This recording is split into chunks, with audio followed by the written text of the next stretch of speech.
സമരം ചെയ്യുന്ന ആശാവർക്കർമാരുമായി ഇന്ന് ചർച്ചയില്ല. ചർച്ചയ്ക്ക് വിളിച്ചിട്ടില്ലെന്ന് ആരോഗ്യമന്ത്രിയുടെ ഓഫീസ്. ആശാമാർ കടുംപിടുത്തം തുടരുമ്പോൾ ചർച്ചയ്ക്ക് സാഹചര്യമില്ലെന്ന് ആരോഗ്യവകുപ്പ്. തീരുമാനം മന്ത്രിയുമായി ചർച്ചയ്ക്ക് സന്നദ്ധരാണെന്ന് ആശാമാർ അറിയിച്ചതിന് പിന്നാലെ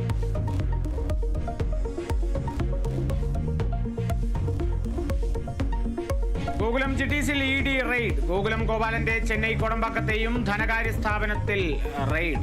കോഴിക്കോട്ടെയും കൊച്ചിയിലെയും ഓഫീസുകളിലും റെയ്ഡ്. വിദേശ നാണ്യ വിനിമയ നിയമം ലംഘിച്ചെന്ന ആരോപണം.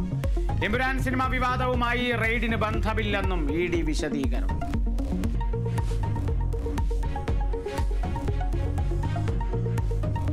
SFIO നടപടിയിൽ വീണ വിജയന് പൂർണ്ണ പിന്തുണയുമായി CPIM. കേസ് രാഷ്ട്രീയ അജണ്ടയെന്ന് MP ഗോവിന്ദൻ മാസ്റ്റർ.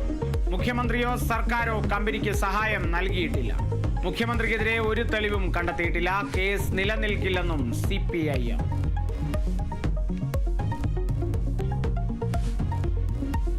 പാർലമെന്റ് കടന്ന വഖഫ് ഭേദഗതി ബിൽ. ലോക്സഭയ്ക്ക് പിന്നാലെ രാജ്യസഭയിലും ബിൽ പാസായി. രാഷ്ട്രപതി ഒപ്പിടുന്നതോടെ ബിൽ നിയമമാകും. വഖഫിൽ കോൺഗ്രസിനെ വിമർശിച്ച് സമസ്ത മുഖപത്രം. പ്രിയങ്ക ഗാന്ധി പാർലമെന്റിൽ എത്താത്തതിലും രാഹുൽ ഗാന്ധി സംസാരിക്കാത്തതിലും വിമർശനം.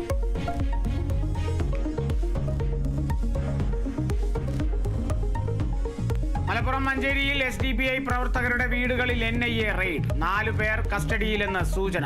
പരിശോധന പുലർച്ചെ 3 മണിയോടെ.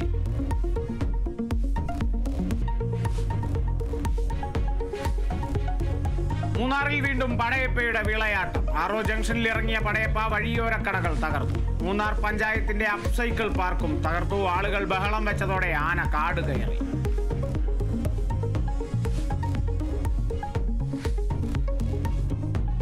ട്രംപിന്റെ പകരത്തീരുവ പ്രഖ്യാപനത്തിന് പിന്നാലെ തിരിച്ചടി നേരിട്ട് ഓഹരി വിപണി. ഡൗ ജോൺസ് സൂചിക 3.98% താഴ്ന്നു. രേഖപ്പെടുത്തിയത് 2020 ശേഷമുള്ള ഏറ്റവും വലിയ ഇടിവ്. തീരുവയിൽ ചർച്ചയ്ക്ക് തയ്യാറാണെന്നും ട്രംപ്.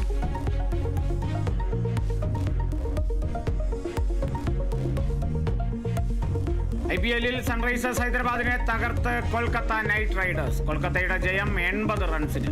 29 പന്തിൽ അർദ്ധ സെഞ്ചുറി നേടി വെങ്കിടേഷ് അയ്യർ. മുംബൈ ഇന്ത്യൻസ് ഇന്ന് ലക്നൌ സൂപ്പർ ജയൻസിനെ നേരിടും.